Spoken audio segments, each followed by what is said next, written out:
কাউকে গুরুত্ব দেওয়ার আগে নিজেকে গুরুত্ব দিও, কারোর সাথে সময় কাটানোর আগে নিজের সাথে সময় কাটিও। দিন শেষে এটা খুবই গুরুত্বপূর্ণ।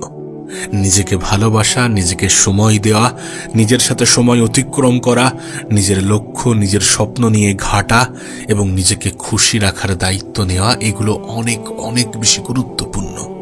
মনে রেখো, একটা মানুষ তখনই সব থেকে বেশি আঘাত পায় যখন সে নিজের থেকে বেশি অন্যকে গুরুত্ব দেয়, যখন সে নিজের থেকে বেশি অন্যকে ইম্পর্টেন্ট মনে করে। আমি তোমাকে লিখে দিতে পারি কিছু ভুল মানুষের এন্ট্রি তোমার জীবনকে বরবাদ করে দিতে পারে। তোমার জীবনে কিছু ভুল মানুষের আগমন তোমার জীবনটাকে শেষ করে দিতে পারে, বরবাদ করে দিতে পারে। আর তুমি আমি কিন্তু মানুষ চিনতে এক্সপার্ট নই। আমরা কিন্তু সব থেকে বেশি ভুল করি মানুষ চিনতে। তাই বলছি যে অন্যদেরকে ভালোবাসার আগে নিজেকে ভালোবেসো, অন্যদেরকে গুরুত্ব দেওয়ার আগে নিজেকে গুরুত্ব দিও এবং নিজের স্বপ্ন পূরণের জন্য, নিজের লক্ষ্য পূরণের জন্য যতগুলো স্যাক্রিফাইস করতে হয় করো। কারণ দিন শেষে এটা অনুভব করবে যে মানুষ তোমাকে ততক্ষণ পর্যন্ত গুরুত্ব দিচ্ছে যতক্ষণ তোমার অবস্থানটা ঠিকঠাক। আমি তো বলবো এই পৃথিবীর সব থেকে বড় অপরাধ হচ্ছে সময়ের অপচয়। সময় কাউকে ছেড়ে দেয় না, কাউকে ছাড় দেয় না। আজ যদি আমরা আমাদের সময়ের অপচয় করি, কাল এর প্রতিদান পেতেই হবে। তোমার কাছে অনুরোধ করব, সময়ের অপচয় করো না। ভুল মানুষের পিছনে ছুটে নিজের সময়ের অপচয় করো না। কোথায় নিজের সময়টাকে কাটাচ্ছ, নিজেকে প্রশ্ন করো। সময় তোমার কাছে যখন সব থেকে বড় সম্পদ, তখন তুমি সেই সম্পদের যখন অপচয় করো, তখন এটা মাথায় রেখো যে তুমি সব থেকে বেশি ক্ষতি করছো। তুমি যে চাও না তোমার জীবনটা সুন্দর হোক, তোমার স্বপ্নগুলো পূরণ হোক, তোমার লক্ষ্যগুলো পূরণ হোক, তোমার ইচ্ছাগুলো পূরণ হোক, এগুলো পূরণ হবে যখন তুমি সময়কে কাজে লাগাবে, যখন তুমি সময়ের অপচয় করাটাকে অপরাধ মনে করবে। আমি তো বলবো তোমার আশেপাশের সেই সকল মানুষগুলো থেকে নিজেকে একটু দূরে রাখার চেষ্টা করো যারা সময়ের অপচয়কে প্রমোট করে, যারা তোমাকে এমন কিছুতে ডাকে, এমন কিছুতে আহ্বান করে যেখানে তোমার প্রোডাক্টিভিটি ইনক্রিজ হওয়ার পরিবর্তে তোমার এনার্জি লুজ হয়। দেখো, স্বপ্ন বলো, লক্ষ্য বলো, উদ্দেশ্য বলো, যাই বলো না কেন, এগুলো তখনই পূরণ হয়, তখনই অনেক দ্রুততার সহিত পূরণ হয় যখন মানুষ স্যাক্রিফাইস করে, যখন মানুষ কোনো কিছু পাওয়ার জন্য কোনো কিছুর বিসর্জন দিতে রাজি হয়। লাইফে নিজেকে বেটার পজিশনে নিয়ে যেতে গেলে কিছু জিনিসকে তো ছাড়তে হবে, কিছু বাজে অভ্যাসকে তো হত্যা করতে হবে। ইস দুনিয়া মে ইউ হি সব কুছ নেহি মিলতা। এখানে সবকিছু এমনি এমনি হয়ে যাবে এমন আশা রেখো না। জীবনটা তখনই পরিবর্তন হয় যখন মানুষ নিজের মধ্যে পরিবর্তন আনে, যখন মানুষ নিজের অভ্যাস, নিজের পরিবেশ, নিজের আশেপাশের জোন, এগুলোতে পরিবর্তন আনার চেষ্টা করে।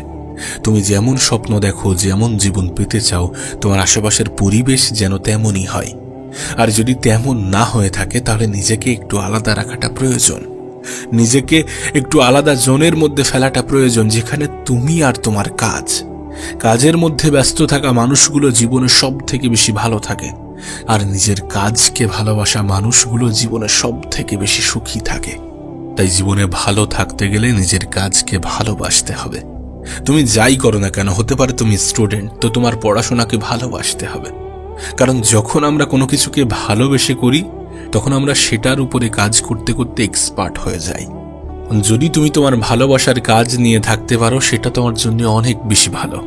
আর যদি তেমনটা না হয়ে থাকে, তাহলে নিজের কাজকে ভালোবাসো। এটুকু বলতে পারি যে নিজের কাজকে ভালোবাসলে কখনো ধোঁকা খাবে না। এটা তোমার লাইফের ওই ভুল মানুষগুলোর মতো নয় যারা আঘাত দিতে পছন্দ করে। সময়ের সঠিক ব্যবহার, নিজের কাজের প্রতি ভালোবাসা, এগুলো কখনোই ধোঁকা দেয় না। দেখো, জীবনে কিছু করতে গেলে, কিছু পেতে গেলে, কিছু অভ্যাসকে পরিবর্তন করতে হবে, কিছু জিনিসকে ত্যাগ করতে হবে, কিছু জিনিসকে ছাড়তে হবে। বললাম না, প্রোক্রাস্টিনেশনকে ছাড়তে হবে। এই যে আজ নয় কাল করব, কাল নয় পরশু, এমন অভ্যাসগুলো ছাড়তে হবে, এমন চিন্তাভাবনা পরিবর্তন করতে হবে। যেটা হবে সেটা এখন থেকেই হবে, সেটা নিয়ে এখন থেকেই ভাবতে হবে। মনে রেখো, লক্ষ্য থাকাটা যথেষ্ট নয়। নিজের লক্ষ্যের উপরে কাজ করা, নিজের স্বপ্নের উপরে কাজ করাটা শুধুমাত্র প্রয়োজনীয় নয়, বরং অপরিহার্য। আমাদের এই যে চিন্তা ভাবনা যে আজ নয় কাল, কাল নয় পরশু, এটা আমাদেরকে কতটা পিছিয়ে দেয় যদি তোমাকে বলে বোঝাতে পারতাম। এটা করো না, এই অভ্যাসগুলোকে ত্যাগ করো। মনে রেখো, স্বপ্ন থাকলে সেই স্বপ্ন পূরণের দায়িত্ব তোমার, লক্ষ্য থাকলে সেই লক্ষ্যকে অ্যাচিভ করার দায়িত্ব তোমার। আর এটা তখনই হবে যখন তুমি তোমার স্বপ্ন, যখন তুমি তোমার লক্ষ্যের জন্য অ্যাকশন নেবে। তুমি নিজেই দেখো না, তুমি ভেবেছিলে 2025-এ নিজেকে পরিবর্তন করবে। 2025-এর অলরেডি 4টি মাস অতিক্রম হয়ে গিয়েছে, বছরের 33% শেষ। এখন সামনের সময়টাকেও যদি তুমি অপচয় করো, তাহলে এ বছরটাও তোমার গেল। এ বছরটাতেও তুমি নিজেকে পরিবর্তন করতে পারলে না, নিজের উপরে কাজ করতে পারলে না। সেই জন্য বলছি যে কাজ আজ হবে তো আজ হবে, সেটা যেন কাল না হয়। কাল কখনো আসে না, কাল আসতে আসতে সেটা আজ হয়ে যায়। এটা আমরা বুঝি না। যেটা করতে হবে, যতটা করতে হবে আজ করতে হবে। যে কটা মাস পিছনে অতিক্রম হয়ে গিয়েছে সেটা নিয়ে আর